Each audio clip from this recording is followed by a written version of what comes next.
क्या आप भी बालों के झड़ने, वक्त से पहले सफेद होने, चेहरे पर दाग धब्बे, रेवास फेस एंड टीथ एस्थेटिक व तजुर्बेकार डॉक्टर लावण्या की जेर निगरानी में Masab Tank First Lancer Fatima Rafi residency.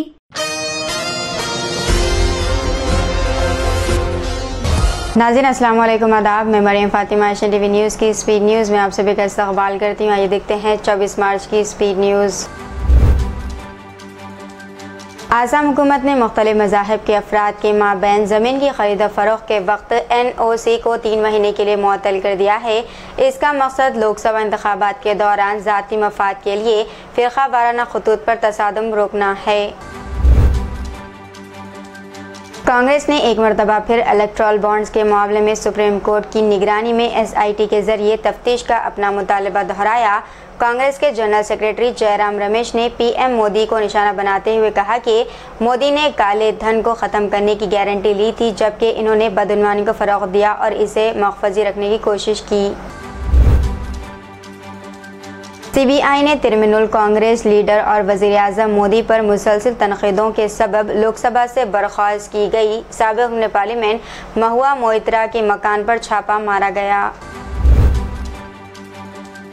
Delhi के वज़ीर आला और आम आदमी पार्टी के कन्वीनर अरविंद केजरीवाल की हिमायत में सैटरडे को आम आदमी पार्टी ने इंडिया इत्तेहाद की जमातों के साथ यहां शहीदी पार्क में मुजाहरा करते हुए मुल्क की जमहूरियत को बचाने और आमिराना हुकूमत से आज़ादी दिलाने का अज़म किया। दिल्ली के वज़ीर आला अरविंद केजरीवाल की गिरफ्तारी के बाद आम आदमी पार्टी का दिल्ली का दफ्तर सील कर दिया गया है, जिस पर पार्टी के दीगर लीडरों ने शदीद एतराज़ किया। इस ताल्लुक से पार्टी ने इलेक्शन कमीशन से मुलाकात का वक्त मांगा है ताकि लोकसभा इंतखाबात में तमाम पार्टियों के लिए बराबरी को यकीनी बनाने के लिए गुफ्तगू की जा सके। भद्रक की अमरावती शहर में म्युनिसिपल कॉरपोरेशन की ज़मीन को करोड़ों के दाम देने का मामला सामने आया। इत्तला के मुताबिक कॉरपोरेशन की मिल्कियत वाली 320 करोड़ रुपए की ज़मीन को महज 12 करोड़ रुपए की लीज पर दे दिया गया।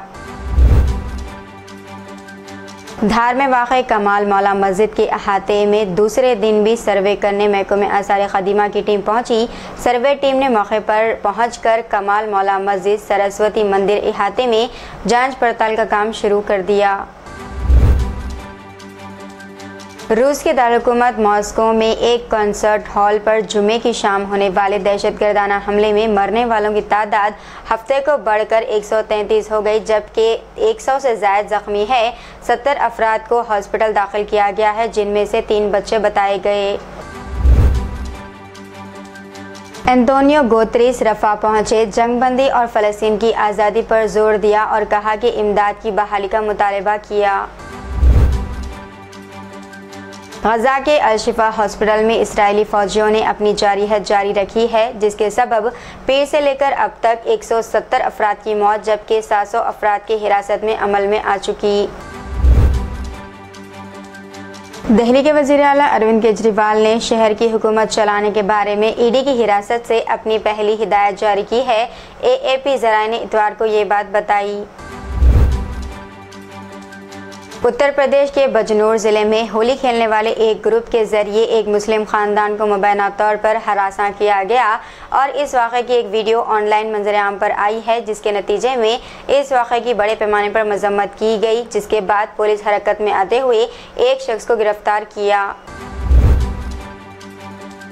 सिद्दीपेट के MLA हरीश राव ने किसानों को धोखा देने पर कांग्रेस पार्टी पर तनकीद की। इन्होंने बरहमी का इजहार किया कि हुकूमत की नाकामी से हज़ारों एकड़ ज़मीन सूख रही है। बीजेपी के रुकन पार्लियामेंट और आंध्र प्रदेश के सनतकार CM रमेश को अदाकार वीनू की PCL जॉइंट वेंचर कंपनी को 450 करोड़ रुपए के मुबैना माली नुकसान से मुंसलिक किया गया है। एक जालसाजी केस में बुनियादी मुल्जिम नामजद किया गया। तेलुगु देशम जनरल सेक्रेटरी लोकेश की कार की तलाशी ली गई। इस तलाशी में पुलिस को कुछ भी नहीं मिला, जिसके बाद लोकेश अपनी मंजिल की तरफ रवाना हो गए। वाज़ेह है कि आंध्र प्रदेश में लोकसभा इंतखाबात के साथ साथ रियासती असम्बली के इंतखाबात होने वाले हैं। कर्नाटक से सस्ते दाम पर डीजल की खरीदारी और हैदराबाद में ज़ायद कीमत में फ़रोख्त पर एक ग्रुप को गिरफ्तार किया गया है। ये मुलज़मीन फ्यूल स्टेशंस के मालिकीन की मदद से कर्नाटक से डीजल की खरीदारी करते थे और इसको पड़ोसी रियासत यानी कि तेलंगाना लाया जाता था और सस्ते दाम में बेच दिया जाता है। हैदराबाद पुलिस ने एसआर नगर एक्स रोड पर मुसलमानों के खिलाफ गलीज़ ज़बान इस्तेमाल करने वाले एक शख्स के खिलाफ एफआईआर दर्ज की है और पुलिस ने तहक़ीक़ात का आगाज़ कर दिया।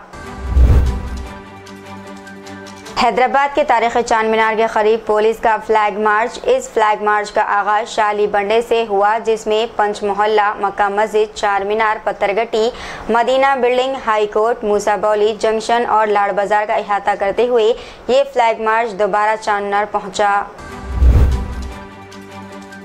बगैर किसी डॉक्यूमेंट्स के 50,000 रुपये की मुंतकली पर भी रकम जब्त कर ली जाएगी। एसपी राजन्ना सिलसिला का बयान। एसपी ने कहा है कि ये फ्लैग मार्च मामूल के मुताबिक किया जा रहा है और गाड़ियों की तलाशी का काम भी जारी है। संगारेड्डी में तेज़ रफ्तार बस फुटपाथ पर चढ़ गई, जिससे एक शख्स की मौत हो गई है। इस बेकाबू बस को आता हुआ देखकर वहां बैठे दीगर अफराद अपनी जान बचाने के लिए दौड़ पड़े। महलूक शख्स की शिनाख्त रामचंद्रपुरम के रहने वाले BDL मुलाजिम यादैया के तौर पर की गई। नारायणपेट के कॉटन मिल में बड़े पैमाने पर आग लग गई। आग पर काबू पाने के लिए नारायणपेट और मुक्थल से बड़ी तादाद में फायर इंजन और दीगर वाटर टैंकर्स तलब किए गए ताकि आग को दूसरी मिलों तक फैलने से रोका जा सके। फोन टैपिंग मामले में हैदराबाद की पुलिस ने भोपालपल्ली के एडिशनल एसपी भजंगा राव और हैदराबाद सिटी सिक्योरिटी विंग के एडिशनल डीसीपी तिरुपत अन्ना को गिरफ्तार कर लिया है। SIB के मुअत्तलशुदा DSP प्रणीत राव से पूछताछ के दौरान हासिल तफसीलात की बुनियाद पर इनके खिलाफ कार्रवाई की गई। रच्चाकोंडा पुलिस ने होली के मौके पर 24 मार्च की शाम 6 बजे से 26 मार्च की सुबह 6 बजे के दरमियान रेस्टोरेंट से मुंसलिक शराब की दुकानों, ताड़ी की दुकानों और बारों को बंद करने का हुक्म दिया है। पुलिस ने खबरदार किया कि किसी भी खिलाफ वर्जी पर सख्ती से निपटा जाएगा। दिल्ली की राउस एवेन्यू कोर्ट ने BRS लीडर के कविता के ईडी रिमांड में 26 मार्च तक तौसी कर दी है। जब BRS लीडर को हफ्ते को अदालत में पेश किया जा रहा था तो इन्होंने इल्ज़ाम लगाया कि इनकी गिरफ्तारी गैरकानूनी है। BRS के वर्किंग प्रेसिडेंट KTR ने कहा कि कुछ YouTube चैनल जिन्हें जिम्मेदारी से काम लेना चाहिए बगैर किसी सबूत के बार बार झूठ को बता रहे हैं। लोगों को गुमराह करने के लिए थंबनेल लगाए जा रहे हैं और वो खबर के नाम पर खाली झूठ को दिखा रहे हैं। तो इतनी नाज़रीन आज की स्पीड न्यूज़। दीजिए इजाज़त, मरीम फातिमा को मिलते हैं अगली स्पीड न्यूज़ में। तब तक के लिए हमारे चैनल एशियन TV न्यूज़ को लाइक, शेयर और सब्सक्राइब करना ना भूलिएगा। अल्लाह हाफिज़।